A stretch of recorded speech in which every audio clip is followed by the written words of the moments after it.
The Show 19 popped up as one of the PS Plus games in October 2019. I decided to give it a try since it's been around 26 years since I really played a baseball game. I wasn't sure if I would get into this game or if I'd just find it kinda overwhelming. I really like that sports games tend to show off the console's graphics, but I don't really need a super realistic baseball simulator. So I was happy to see that the Show 19 has a ton of options when it comes to how the game is played. You can use the advanced controls or you can just keep it simple. I played a game using the Seattle Mariners and I ended up winning. The experience was good even though I've never heard of any of the current players. I really enjoyed the retro mode.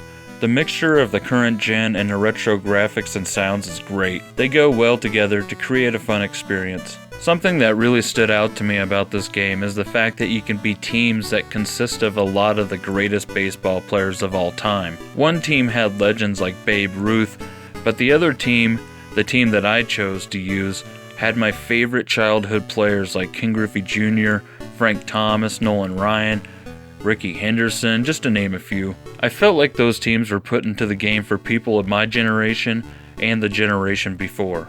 The other mode I really enjoyed was the Home Run Derby. Playing as Ken Griffey Jr. really took me back to the Home Run Derby and World Series Baseball for the Sega Genesis. For sure, a lot of nostalgia for me, and it's also super cool to see how far consoles have come in the last 27 years.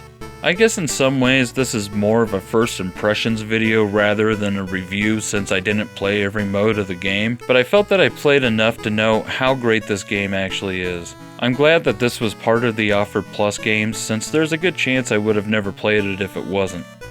If video stores were still prevalent, this game would have been a nice weekend rent for me. I can't see playing it much in the future, but at least I know if I ever want to play a fun baseball game on my PS4, I have one.